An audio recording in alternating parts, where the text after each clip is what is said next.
지난 3일 동안 여러 가지 일들이 있었습니다. 우리가 남들과 불화하지는 않았는지, 또 미워하는 마음이 있지는 않았는지, 또 하나님을 원망하는 그런 또 마음이 있지는 않았는지 우리 돌이켜봅니다. 하나님, 저희들의 마음을 이 자리 가운데 내려놓게 해주시고, 저희들의 아집과 저희들의 욕심과 저희들의 이기심이 있다면 주님 앞에 모두 다 내어놓을 수 있도록 인도해 주시옵소서. 우리가 더욱더 연합되고 하나 될 수 있기를 간절히 소원합니다. 우리가 이 기도하는 일을 멈추지 않기를 원합니다. 하나님을 찬양하는 일에 게을리하지 않기를 원합니다.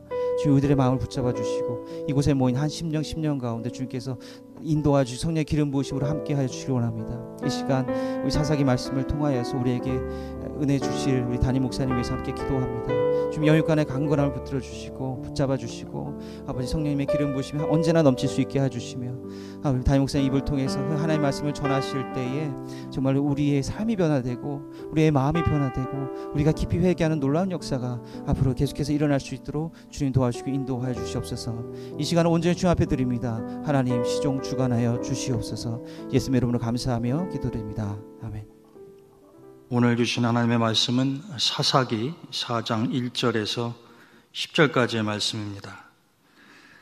에훗이 죽으니 이스라엘 자손이 또 여호와의 목전에 악을 행하매 여호와께서 하솔에서 통치하는 가나안 왕 야빈의 손에 그들을 파셨으니 그의 군대 장관은 하롯의 탁고임에 거주하는 시스라요.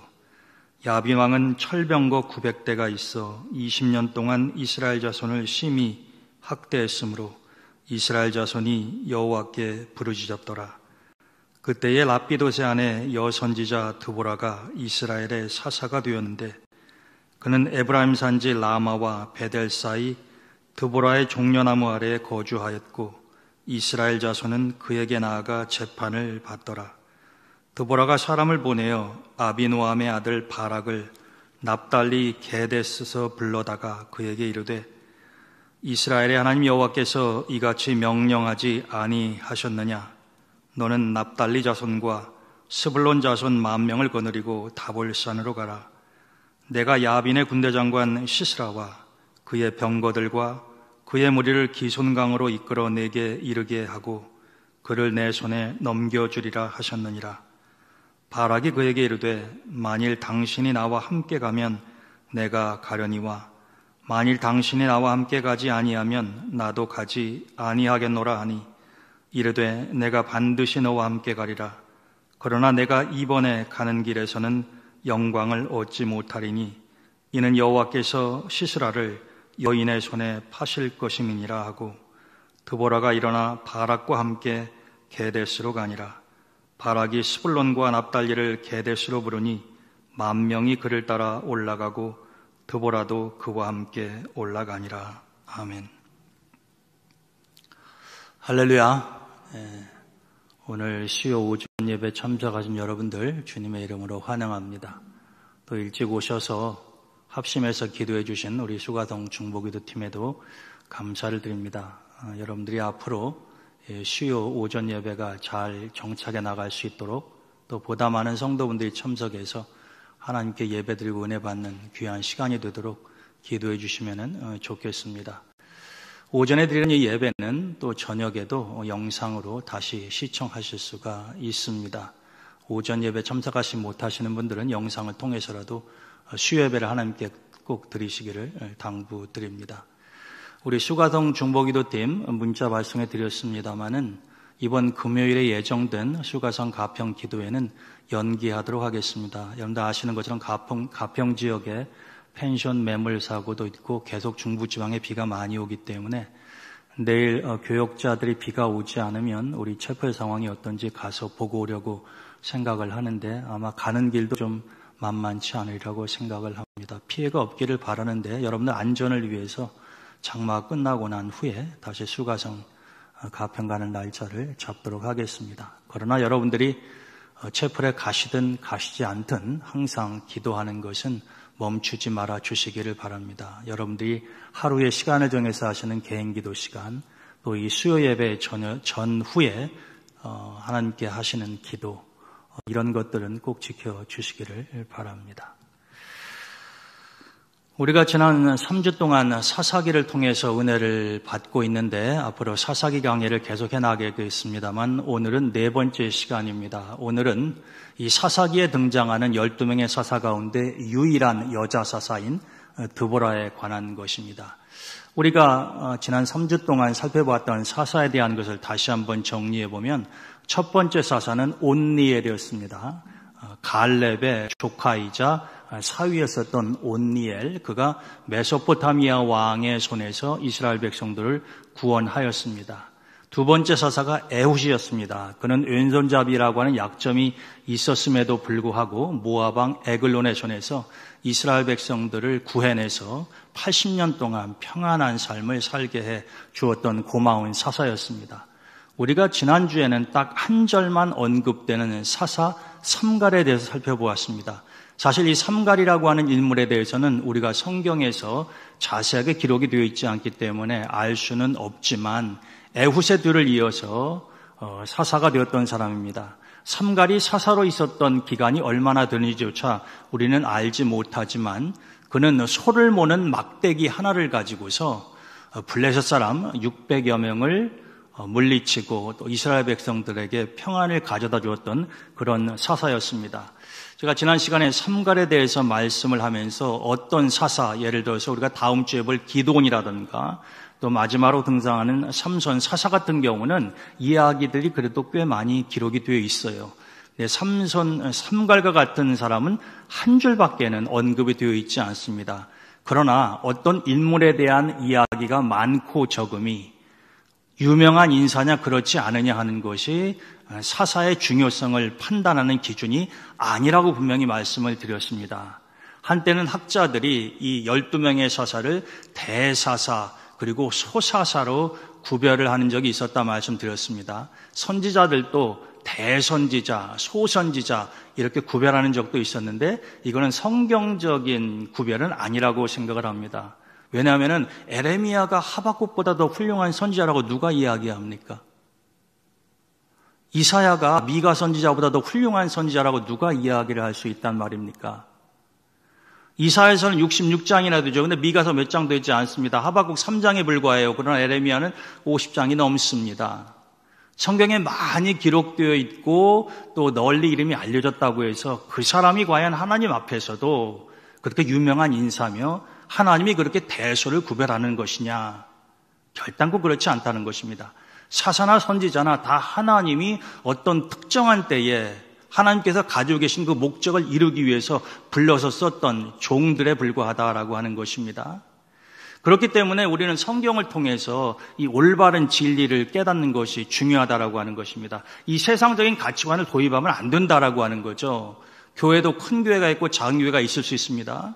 대형 교회가 소형 교회보다도 더 좋은 교회냐? 누가 그렇게 이야기를 할 수 있습니까?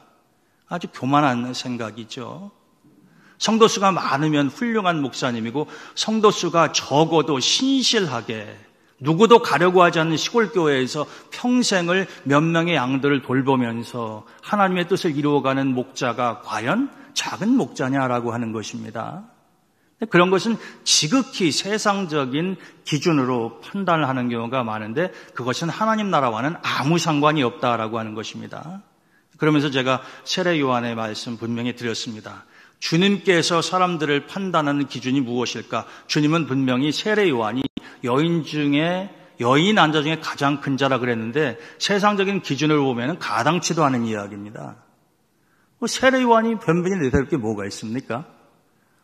기적을 행할 수 있는 능력이 있습니까? 아니면 죽은 자를 살려보기를 했습니까? 아무것도 없어요. 그렇지만 딱 하나 성경의 기록에 의하면은 세례 요한이 한 말은 100% 참말이라 사람들이 그가 말을 하면 다 그 말을 믿었더라. 여러분 이건 사실 엄청난 선언입니다.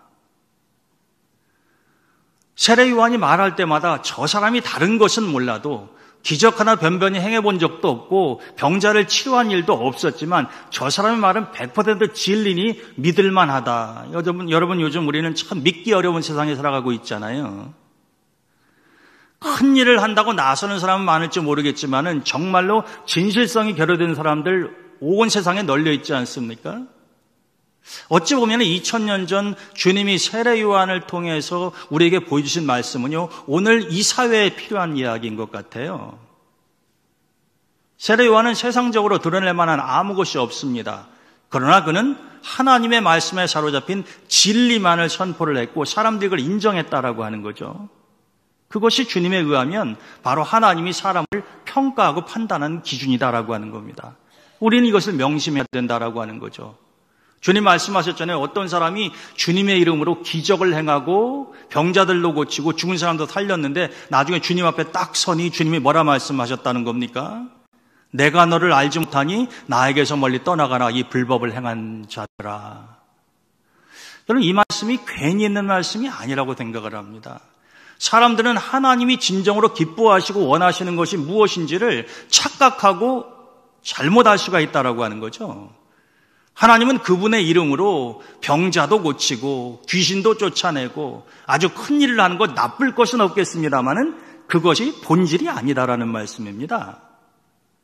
하나님의 말씀에 따라서 진리를 선포하고 참말에 의지해서 그 말씀대로 살아가는 것이 그 어떠한 기적과 이적을 행하는 것보다도 훨씬 더 하나님은 소중하게 보신다라고 하는 것이죠.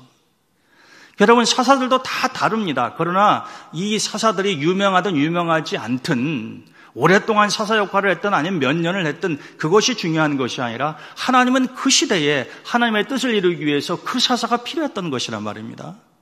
그러면 그 사사는 하나님의 부르심에 신실하게 응답하고 자기의 사명을 다하면 되는 것이다라고 하는 것입니다.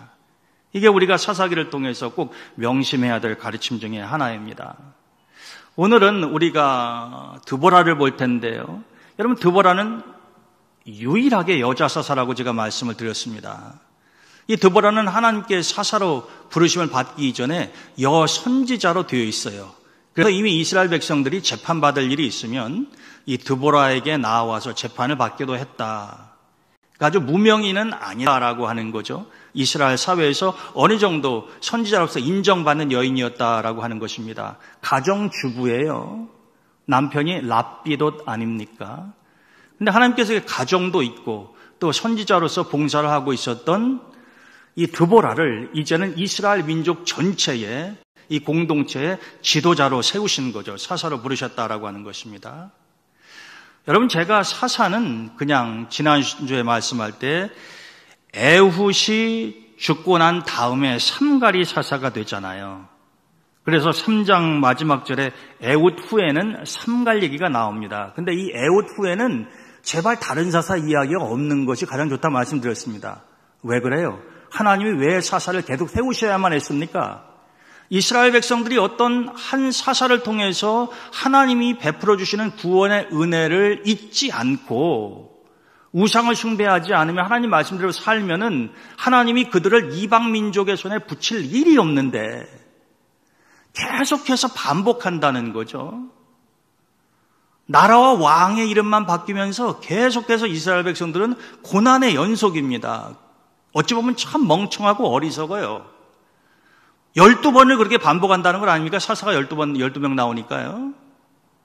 몇 번만 해도 우리가 과거에 이렇게 했을 때는 하나님께서 우리를 이방 왕의 손에 붙여서 우리 민족이 참 공고한 삶을 살았으니 이제는 정신 차려서 우리가 과거의 전철을 다시 밟아서는 안 되겠다. 무슨 이런 깨달음이 있어야 되잖아요. 근데 수백 년 동안 10번 이상을 반복한다는 겁니다. 하나님이 그러셨잖아요. 이스라엘 백성들이 광야를 지나갈 때에 하나님 세보셨던 모양이에요. 그들이 광야에서 나를 10번이나 배반했다. 참 어리석은 거죠. 그렇다고 해서 이스라엘 백성들이 광야를 지나면서 기적을 체험 못했습니까? 만나를 먹어본 적이 없어요. 하늘 양식. 그 당시 사람만 유일하게 먹을 수 있는 하늘 양식이 만나이지 않았습니까? 근데 여러분, 이런 이스라엘 백성들 혹은 사사시대의 사람들이 유별난 별종이 아니라요, 바로 나라는 얘기입니다. 바로 우리 이야기예요. 하나님은 옛날 이야기인 것 같지만 수천 년 전에 역사적으로 있었던 이 사실을 통해서 오늘 우리에게 어떻게 살아야 할 것인가 하는 것을 말씀해 주시는 것이죠. 여러분, 그냥 드보라로 하여금 선지자 역할을 하면서 그냥 평범한 가정주부로 살아가게 내버려 두면 안 돼요. 꼭 하나님이 드보라를 불러서 그 가정주부를 사사로 세워서 또 이 가나안 왕 야빈의 손에서 이스라엘 공동체를 구해내셔야만 합니까? 아주 안타까운 일이죠. 감사하기도 하면서요, 안타까운 모습이다라고 하는 것입니다.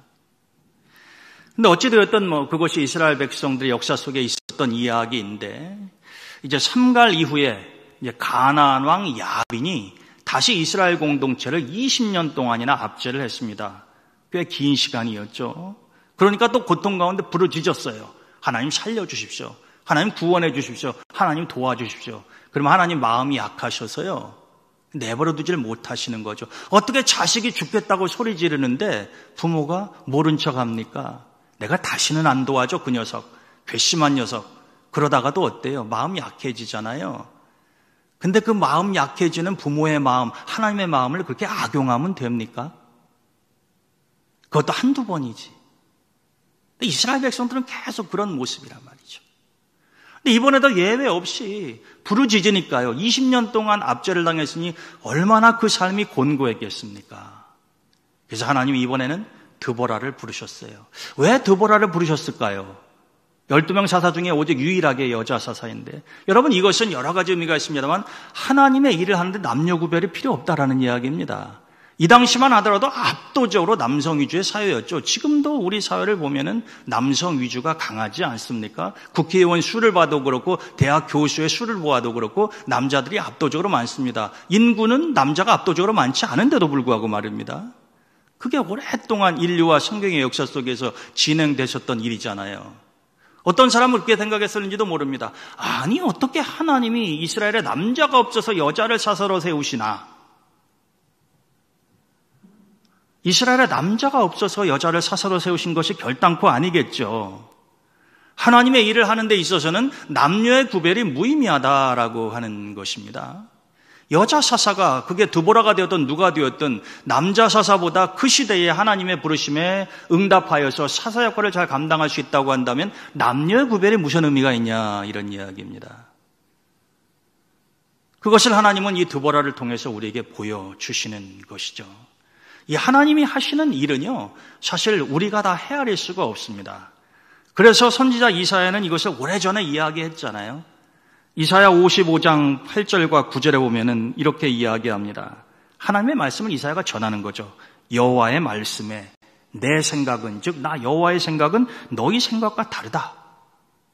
내 길은 너희 길과 달라서 어느 만큼 다르냐? 하늘이 땅보다 높음같이 내 길은 너희 길보다 높으며 내 생각은 너희 생각보다 높으니라. 여러분, 이 말씀 잘 곱씹어 보시기 바랍니다. 만약에 여러분들과 제가 이 말씀을 인정한다고 하면은요, 내 뜻대로 안 된다고 해서 실망하거나 절망하거나 하나님을 원망할 하등의 이유가 없다는 거죠. 하나님 말씀하셨어요. 언제나 너와 나의 생각이 일치하지 않는다라고 하는 겁니다. 기본 전제예요. 그러니까 내 뜻과 하나님 뜻이 다를 수 있다라는 것입니다. 하나님 거짓말 안 하세요. 분명히 말씀하셨습니다. 근데 그러할 때 너는 네 뜻, 네 생각을 따를 것이냐? 아니면 적어도 성경에 나타나 있는 여호와 하나님의 뜻을 헤아리며 그 하나님의 뜻과 하나님의 길을 선택할 것이냐라고 하는 겁니다. 선택은 여러분들의 것이에요. 하나님은 분명히 말씀하셨습니다. 내 뜻, 내 길, 내 생각이 너희들의 것과 다를 수 있는데 분명히 더 좋은 것은 내 생각과 내 길이다라고 하는 겁니다. 여러분, 하늘과 땅 비교할 수가 없잖아요. 그 높이를. 하나님의 생각은 우리의 생각보다 훨씬 높다라고 말씀하십니다. 길이 훨씬 더 높다고 말씀하시는데 이것은 헤아릴 수 없이 하나님의 길과 생각이 옳고 좋다라는 뜻입니다. 물론 믿고 안 믿고는 여러분들 자유예요. 하나님은 선지자를 통해서 이스라엘 백성들에게 선포하셨을 따름입니다. 하나님의 이 말씀을 듣고 하나님의 길과 하나님의 생각을 따른 사람들은 형통의 길로 갔을 것이요, 그렇지 않은 사람들은 자기 생각대로 살다가 그 결과를 자기가 거두었겠죠, 열매를. 하나님이 드보라를 선택하신 것도 목적이 있다라고 하는 것입니다. 남자가 없어서도 아니에요. 사람이 없어서도 아닙니다. 하나님은 유일한 여사사인 드보라를 통해서, 또 잠시 후에 보겠습니다만 야엘이라고 하는 또 다른 가정주부 여인을 통해서 하나님의 역사를 이루어 가신다라고 하는 것입니다. 자, 드보라를 부르셨어요. 성경에는 자세하게 기록되어 있지 않지만 우리가 쉽게 이야기를 한번 풀어볼 수가 있습니다. 하나님이 어느 날 드보라에게 나타나셨을 것 아닙니까? 드보라야, 내가 너를 이스라엘 공동체를 위해서 사사로 써야 되겠다. 사사가 되라는 이야기죠. 드보라가 순종을 했겠죠. 자, 그 다음에 드보라가 하나님께 당연히 기도하지 않았겠습니까? 우리라도 그럴 것 아니에요. 하나님, 도대체 내가 해야 할 일은 뭡니까? 하나님께 기도하고 하나님과 대화를 했겠죠. 하나님, 저를 사사로 쓰신다고 하면은 제가 해야 할 일이 무엇입니까? 제가 어떻게 해야 할까요? 당연히 물어봅니다. 안 물어보면 이상한 거죠. 그러니까 하나님께서 드보라에게 말씀을 해주셨습니다. 너는 바락이라고 하는 사람과 같이 일을 해라. 여러분, 대부분 사사들의 이야기는 솔로예요. 혼자 사사의 역할을 하는 이야기입니다. 사사 혼자서. 온니엘도 그러했고 에훗도 그러했고 삼갈도 그러했죠. 무슨 동역자가 없었어요. 근데 드보라는 하나님이 바락이라고 하는 남자를 붙여주셨습니다. 바락은 사사가 아니에요. 사사는 드보라 한 명입니다. 그렇지만은 하나님께서 드보라에게는 이 바락이라고 하는 인물을 붙여주셔서 같이 하나님의 일을 하게 하셨던 거죠. 자, 그래서 하나님과 대화가 끝나고 난 다음에요, 드보라가 바락을 불렀습니다. 오늘 본문의 말씀 보시면은 그렇게 되어 있지 않습니까? 6절에 보면은 사람을 보냈다 그랬어요. 드보라가 사람을 보내서 아비노함의 아들 바락을 납달리 게데스에서 불렀단 말입니다. 자기가 있는 드보라의 상수리 나무 아래로 불렀단 말이에요. 여러분, 이거 누구 아이디어입니까? 하나님께서 드보라에게 말씀해 주신 거예요. 그러니까 하나님의 말씀대로 그는 바락을 납달리에 사는데, 납달리는 이스라엘 지도를 보시게 되면 북쪽 해안 지역에 위치한 지파입니다. 근데 거기에서 불렀어요. 불러서 바락에게 하나님께서 하신 말씀을 전해줍니다. 그게 6절 후반부와 7절에 있는 말씀 아닙니까? 드보라가 이렇게 바락한테 이야기해 주죠. 아직 바락은요, 하나님의 말씀을 듣지 못했습니다. 드보라를 통해서 듣는 거예요. 드보라가 하나님을 통해서 들은 말씀이 무엇입니까? 이스라엘 하나님 여호와께서 이같이 명령하지 아니하셨느냐? 바락이 할 일을 하나님이 드보라에게 말씀해 주셨다는 겁니다. 그래서 지금 드보라가 전달하는 거죠. 너는 납달리 자손과 스불론 자손 10,000명을 거느리고 다볼산으로 가라. 다볼산, 지난번 성지순례 가신 분들 기억나십니까? 다볼산 흔히 변화산이라고 하기도 하죠. 예수님이 이 다볼산에서 변화된 모습으로 나타나지 않으셨습니까? 그 다볼산이에요. 근데 이 다볼산으로 납달리와 스불론 사람들 10,000명을 데리고 가라는 겁니다. 즉 가나안 왕 야빈과 전투 준비를 하나님이 지금 시키시는 겁니다. 바락은 아무것도 영문을 모르죠. 근데 드보라가 그렇게 이야기를 하는 겁니다. 그러면서 7절에 보시면 내가 야빈의 군대 장관, 가나안 왕의 이름이 야빈입니다. 근데 그에게는 시스라라고 하는 탁월한 장군이 있었어요. 하나님이 어떻게 하시겠다고 하는가 한번 보십시오. 내가 야빈의 군대 장관 시스라와 그의 병거들과 이 철병거 900대가 있었어요. 야빈한테는 막강한 전력입니다. 이스라엘에는 철병거가 한 대도 없었어요. 그래서 지난주에 봤듯이 여러분, 기껏해야 삼갈은 뭐 가지고 블레셋 600명과 싸웠습니까? 당시에 블레셋 사람들은 철기 문명으로 이 철로 만든 무기도 갖고 있었다고 제가 말씀드렸었는데, 이스라엘은 아직 그런 게 없었어요. 그러니까 얼마나 문화와 기술이 낙후되었는가 하는 것을 알 수가 있는 거죠. 그럼에도 불구하고 소모는 막대기 하나로 철병거로 무장한 블레셋 사람 600명을 쳐서 물리쳤다는 것 아닙니까? 그래서 전쟁은 전력에 있는 게 아니에요. 전력이 필요 없다는 얘기 아닙니다. 그러나 하나님께서 전쟁은 여호와께 속하였다라고 하는 말처럼 하나님에게 달려있다라고 하는 것을 여실히 증명하는 것 아닙니까? 지금도 이스라엘은 철병거 한 대 없어요. 근데 무려 900대나 가지고 있는 이 시스라가요, 다볼산으로 올 건 뻔한 것 아닙니까? 근데 하나님은 이렇게 약속하시는 거죠. 내가 시스라와 그의 병거들을 그리고 그의 무리들을 기송강으로 이끌어, 기송강은 다볼산에서 보면 보입니다. 이 다볼산에서 바론에서 약 37km 정도 흐르는 강이 기손강이에요. 근데 그 기송강으로 하나님이 유인을 하시겠대요. 굉장히 흥미로운 대목인데 잠시 후에 제가 더 자세히 설명을 드리겠습니다. 하나님이 이렇게 약속하시는 거죠. 기승강으로 이끌어서 내게 이르게 하고 그를 내 손에 넘겨주리라 하셨다는 거예요. 그러니까 여러분, 영문도 모르고 드보라가 불러서, 선지자가 불러서 지금 드보라를 만나서 바락은 이야기를 듣는 건데, 내용인즉슨 간단한 것 아닙니까? 너는 스불론과 납달리 지파 10,000명을 데리고 다볼산으로 가라. 그러면은 시스라가 철병거 900대와 군들을 이끌고 너 쪽으로 나올 거라는 겁니다. 그러면 하나님이 기송강으로 유인하시겠다는 거죠. 그리고 그곳에서 너에게 승리를 안겨주리라 그랬어요. 자, 여러분, 분명히 드보라는 전달을 했고 바락은 들었습니다. 그 다음에 바락의 반응을 한번 보시겠어요? 성경은 자세하게 나와 있지만요, 여러분들이 바락의 입장이라고 한번 생각해 보세요. 선지자가 거짓말을 할 리는 없고 분명히 하나님이 뭔가를 하신다는 이야기인데, 하나님이 거짓말하실 리는 없는데 내가 선뜻 받아들이기는 좀 어렵다. 자신이 없는 거예요.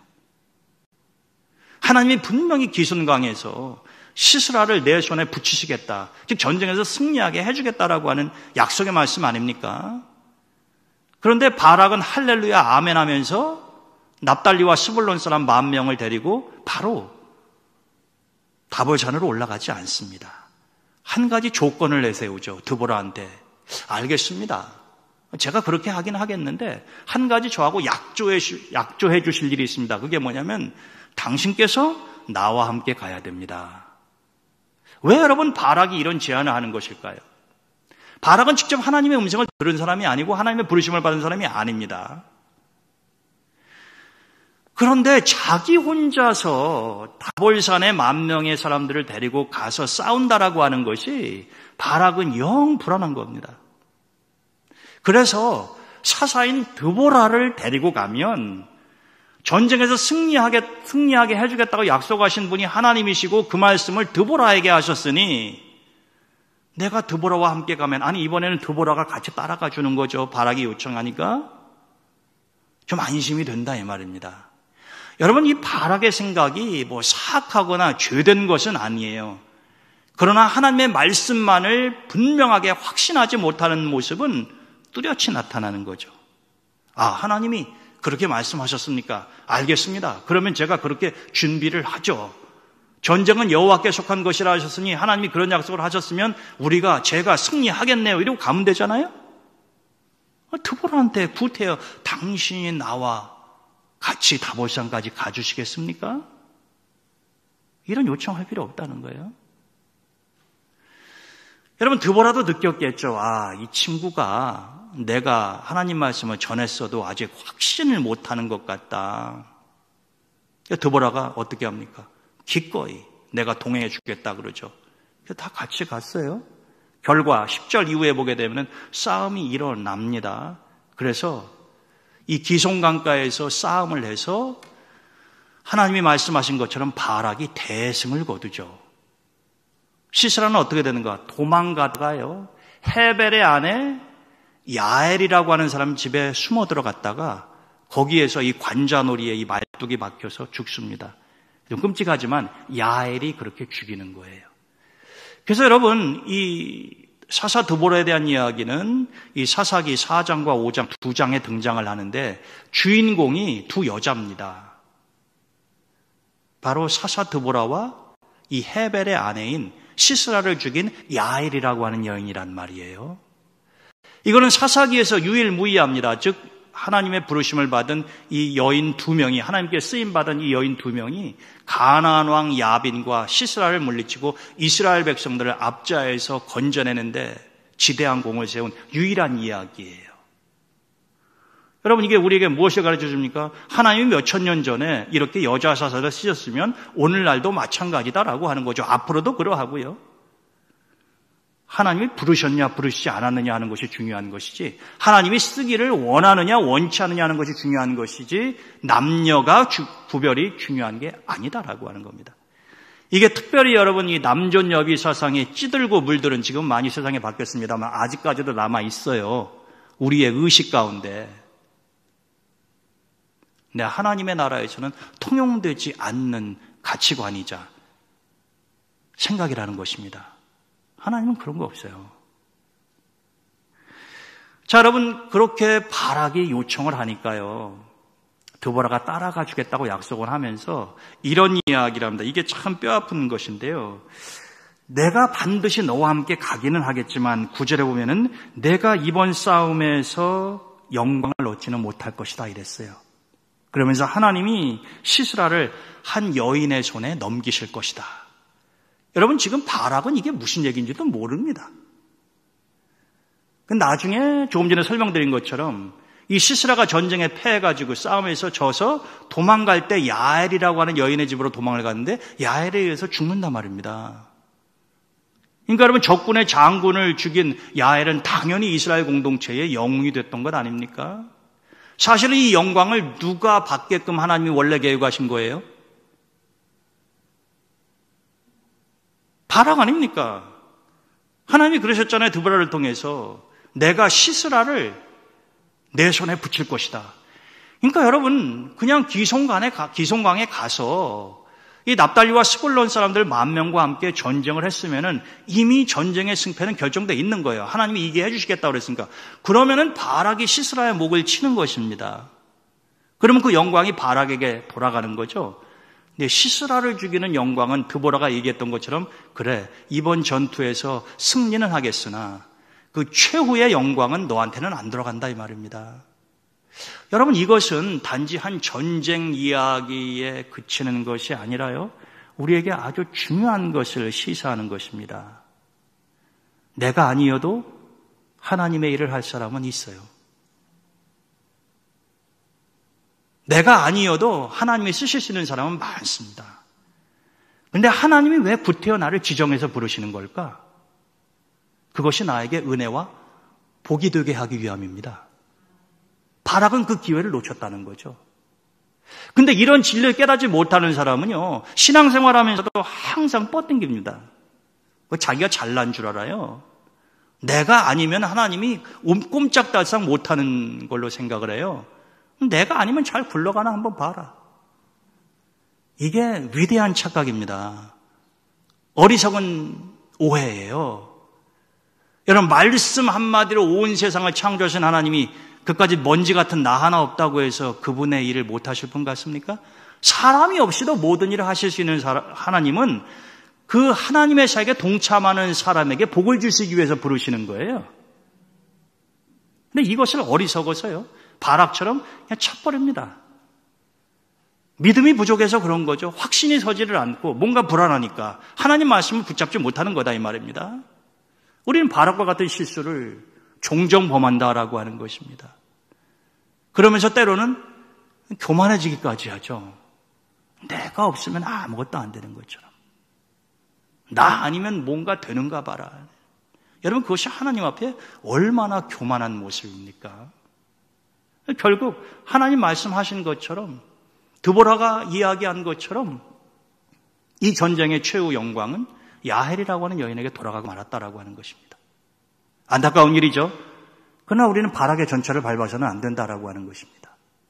사실 야헬은요, 드보라나 하나님으로부터 시스라가 너희 집에 오면은 관자놀이에 말뚝을 박아서 죽여라, 그런 지시를 받아본 적도 없어요.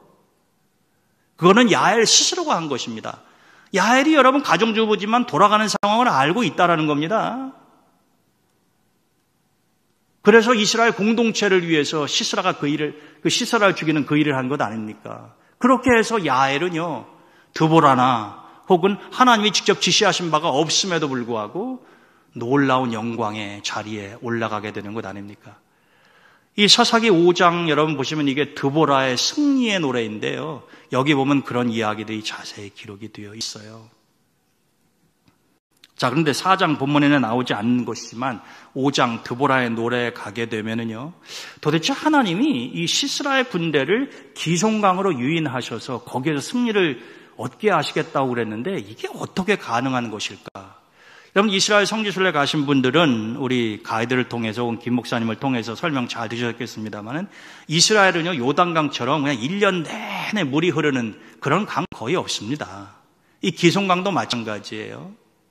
대부분의 이스라엘의 강들이라고 하는 것이 일반적으로 와디라고 부르는 것이 있는데 이게 건기 때는 물이 없어서요. 그냥 대부분 말라 있습니다.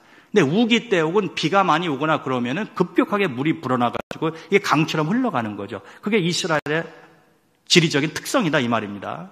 이 기손 지역도 마찬가지예요. 물론 37km나 흘러가기 때문에 어떤 지역은 물이 많은 지역도 있습니다만은 그렇지 않은 지역이 대부분이라고 하는 거죠.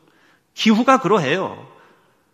그래서 여러분 우기 때가 아니면은 정말로 이 시스라의 철병거를 갖다가 수장시킬 정도로 그런 많은 물이 흐르는 것 아니다 이 말입니다. 근데 여러분 시스라 입장에서 생각해 보세요. 그가 전쟁터에서 얼마나 많은 전쟁을 경험했겠습니까? 기손강가에 진을 치는데 시스라가 그거 모르겠어요. 철병거를 끌고 가는데 지금 이 상황에서 우리가 철병거를 가지고 강가로 가야 되는지 마는지 그걸 파악을 못할 사람이란 말입니다. 근데요, 놀라운 일이 일어났습니다. 전혀 생각하지 않았던 집중호우가 기손강가에 쏟아 부어진 거죠. 여러분, 그럼 어떻습니까? 비가 많이 오면 땅이 질퍽질퍽해지죠? 철병거 무용지물입니다. 우리가 그거 어떻게 알 수 있느냐고요? 목사님이 소설 쓰시는 것 같다고요? 아닙니다. 제가 왜 드보라, 바락, 시스라 이야기를 가지고 소설을 씁니까? 전 소설가도 아닌데. 여러분들 그 답은요, 사사기 5장에 보면은 분명히 나와 있습니다. 사사기 5장 4절에 보게 되면은요, 이렇게 되어 있어요. 드보라가 이제 승리하면서 그 당시 전쟁이 어떻게 진행됐었던가 하는 것을 자기의 찬양의 노래 가운데에 설명하고 있는 대목인데요. 여호와여 주께서 세일에서부터 나오시고 에돔 들에서부터 진행하실 때에 땅이 진동하고 지금 하나님이 바락을 도와서 전쟁에서 승리하게 하시기 위해서 하나님이 지금 참전하시는 모습이에요. 나타나시는 모습이란 말입니다. 그거를 드보라는 이렇게 이야기하는 거죠. 땅이 진동하고 하나님이 움직이시는데 땅이 진동하는 거 당연한 것 아닙니까? 그 다음 하늘이 물을 내리고 구름도 물을 내렸나이다. 4장에는 기록 안 되어 있는 대목이에요. 그래서 5장 21절에 보면 기손강은 그 무리를 표류시켰으니, 그럼 비가 얼마나 많이 쏟아졌으면은요, 이 드보라의 노래 가운데에서 이 기손강이 이 시스라의 철병과 그 일행을 갖다가 표류하게 만들었다는 거예요. 여러분, 물의 양이 적으면 표류하지 않죠. 근데 하나님이 그 역사를 일으키셨다는 것 아닙니까? 여러분, 비가 와가지고 땅이 질척거리면은 철병거 아무 쓸데 없어요. 진흙 속에서 빠져나오지도 못합니다. 기가 막힌 방법이잖아요. 이건 여러분 바락의 전술이 아니었습니다. 하나님이 내가 그를 시스라를 기손강으로 이끌겠다 이렇게 이야기하셨잖아요. 그러니까 하나님은 미리 어떻게 승리를 가져다 줄 것인지 이 계획이 나와 있었던 것이죠. 잠언서 21장 30절과 31절에 보면 이런 말씀이 있습니다. 인간의 지혜로도 명철로도 모략으로도 여호와를 당치 못하느니라. 아무리 시스라가 뛰어난 장군이고 전쟁을 많이 해봤어도요, 하나님 앞에서는 아무것도 아니다라는 겁니다. 시스라뿐만 아니라 그 어떤 인간, 어떤 장수라고 하더라도 인간의 지혜와 명철과 모략이 여호와를 당치 못한다는 거예요. 사람들은 싸울 날을 위하여 마병을 예비하거니와 이김은 여호와께 있느니라. 블레셋 사람들은 철무기를 준비해서 무장해가지고 삼갈에게 쳐들어왔겠지만 삼갈은 전혀 대비가 안 돼 있었어요. 소모는 막대기 농사 짓다가 하나님 부르심 받으셨다는 이야기나 다름없는 거죠. 이스라엘 공동체가 제대로 전쟁 준비를 할 만한 여력도 없습니다. 상대가 안 돼요. 비록 납달리와 스불론 1만 명을 모아놨다고 하더라도 시스라 주변 나라의 왕들까지도 사실 이 전쟁에 동참했습니다. 거기에다 철병거가 900대나 있는데 전력이 상대가 안 되는 거예요. 그런데 승리는 바락에게 있었습니다. 왜? 이김은 여호와에게 있기 때문에. 하나님이 약속하신 것을 그분이 신실하게 지켰기 때문에 그렇다라고 하는 것입니다. 마지막으로 여러분, 이렇게 드보라와 바락이 싸울 때요, 드보라는 바락한테 스불론과 납달리 지파 10,000명을 내리고 다볼산으로 가라 이랬잖아요. 근데 5장에 읽어보게 되면요, 다른 지파들도 전쟁에 참여를 합니다. 그래서 5장 14절에 보게 되면 에브라임도 나오고요, 에브라임 지파도 나온단 말입니다. 베냐민 지파도 나오고, 또 마길이라고 하는 사람의 이름도 나오고 이사갈 방백들도 참여했다 얘기가 나와요. 그러니까 여러분, 이스라엘 공동체가 12지파로 형성이 되는 것 아닙니까? 지금 드보라는 북쪽 해안 지역에 있는 스불론과 납달리 10,000명만 이야기했지만 그 소식을 전해들 다른 지파 사람들도 전쟁에 참여했다는 이야기죠. 4장에는 기록되어 있지 않은 거예요.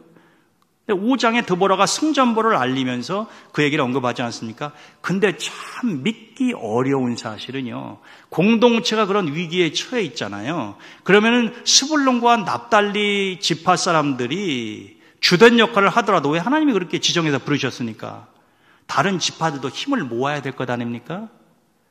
근데 참 뻔뻔하게요, 아무런 일을 안 한 지파가 3지파가 있습니다. 사람을 보내지도 않고요, 그냥 구경만 하고 있었던 지파 이름도 성경에 기록되어 있다라고 하는 것이죠.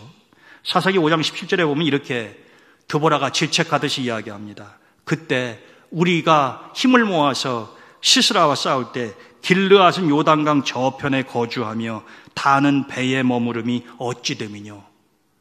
배에 머물러 있으면서요, 그냥 자기는 구경만 하고 있다는 겁니다. 손을 보태고 힘을 모을 생각을 안 한다는 것이죠. 좋은 일 있으면은 길을 쓰고 동참하려고 하지만 좀 어려운 일이 있으면은 나 몰라라 한다는 거죠. 길르앗이 그랬으며 단이 그랬습니다. 또 아셀은 해변에 앉으며 자기 항만에 거주하는도다 이랬어요. 자기 항만에 거주한다는 거예요. 자기 동료 지파들은 지금 목숨을 걸고 싸우고 있는데요. 근데 여러분, 이거 놀랍지 않으십니까? 옛날이나 지금이나요, 똑같아요. 교회 공동체도 매한가지입니다. 아까 우리 김 목사님 찬양할 때에도요, 하나 되게 해라. 여러분, 이건 주님이 하나님께 드린 간절한 기도 아닙니까? 제자들을 위해서 기도할 때, 아버지요, 내가 곧 저들을 이 땅에 남겨두고 떠나야 되는데 제가 간절한 기도가 하나 있습니다. 아버지와 내가 하나 된 것 같이 이 제자들도 하나 되게 해주십시오. 하나 되긴 개뿔 뭐가 하나 됩니까? 이번 주일에도 우리가 보겠습니다만, 예수님은 십자가의 길을 향해서 가시는데 지들은 박 터지게 싸우잖아요. 누가 더 크냐? 어머니까지 동원해서 한 자리 해보려고 말입니다. 여러분, 그런 마음을 내가 가지고 있는데 어떻게 다른 친구들과 하나가 됩니까? 참 비애를 느끼죠. 제가 목회하면서도 그런 거 참 많이 느낍니다. 길르앗이나 단이나 아셀 지파처럼요, 다른 사람들은 열심히 어떻게 하든지 공동체를 지키기 위해서 힘을 모으고 애를 쓰는데요, 구경꾼들이 있어요. 또 이런 구경꾼들이 훈수는 잘 둡니다. 아무것도 안 하면서 말이에요. 나중에 좋은 일이 있으면 어떻습니까? 앞장서서 그 즐거움은, 그 행복은, 승전의 파에는 같이 나누어 먹으려고 하는 거죠. 여러분, 하나님이 그런 마음의 속성을 모르시겠습니까? 하나님은 만홀히 여김을 받으시는 분이 아니에요. 여러분, 이게 길르앗과 단과 아셀 지파는 주님 재림하실 때까지 성경을 읽는 사람한테는 치욕이잖아요. 단 지파의 후손이라고 하면 생각해 보세요. 아니, 도대체 우리 조상들은 그 국가의 위기 가운데에 시스라하고 싸울 때 20년 동안 노예 생활하다가 힘을 모아서 하나님이 바락을 통해서 우리에게 승리를 안겨주시려고 그러할 때에 도대체 왜 우리 조상 아셀 지파는 자기 항만에만 있었냐? 도대체 창피해서 얼굴을 못 들겠다. 내가 아셀 지파인 게 부끄럽다. 이렇게 했어요? 안 그렇게 했어요? 오늘 드보라를 통해서 우리에게 주신 영적인 교훈을 정리를 해보죠. 여러분, 하나님의 생각과 내 생각이 다를 때 있어요.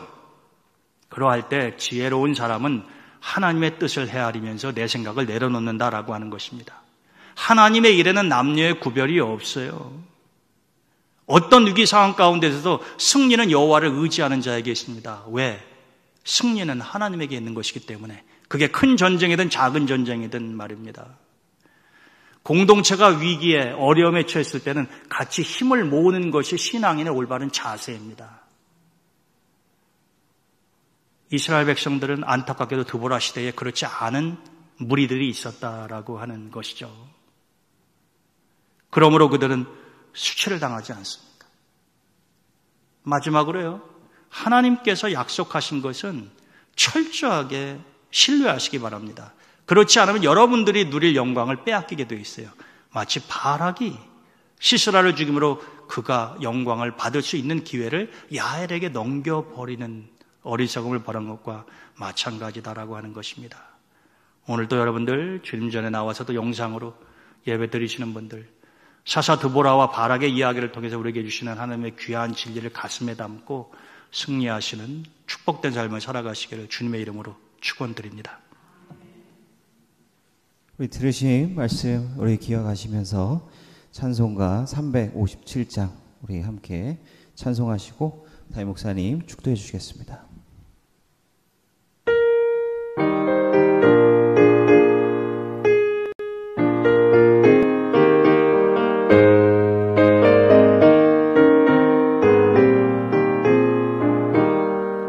주 믿는 사람 일어나 다 힘을 합하여 이 세상 모든 마귀를 다 쳐서 멸하세. 저 앞에 오는 적군을 다 싸워 이겨라.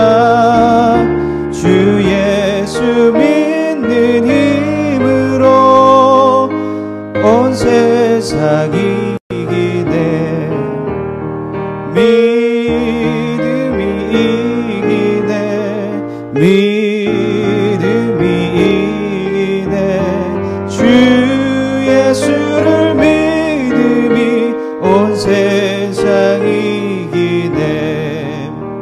온 인류 마귀 괴율로 큰 죄에 빠지니 진리로 띠를 띠고서 늘 기도 드리세.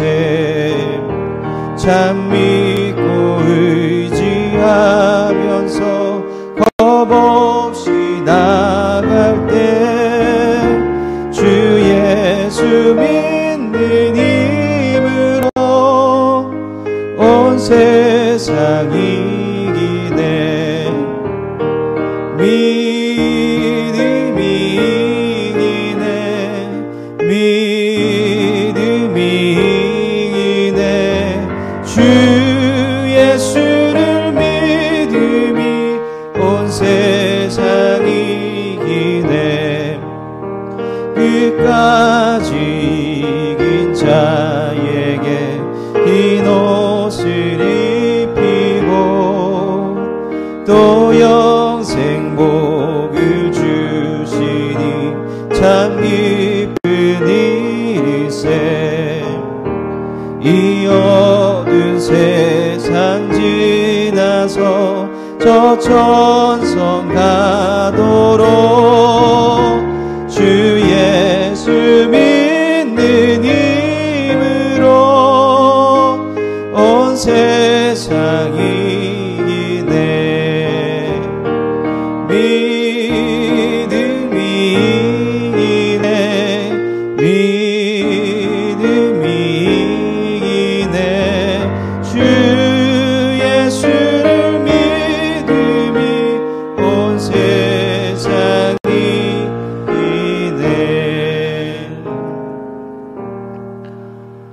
하나님, 오늘도 저희들을 주님 전으로 불러주셔서 또 영상으로 하나님의 귀한 말씀을 듣게 하심을 감사드립니다. 하나님 말씀 저희들 가슴판에 새기게 하시고 그 말씀대로 살아갈 수 있도록 어리석은 저희들을 인도해 주시기를 원합니다. 코로나19로부터 또 하나님 폭염과 장마로부터 사랑하는 성도들을 지켜주시고 환우들을 하나님이 불쌍히 여기사 치료의 은혜를 내려 주시기를 원합니다. 세상이 어지럽고 혼란스럽습니다.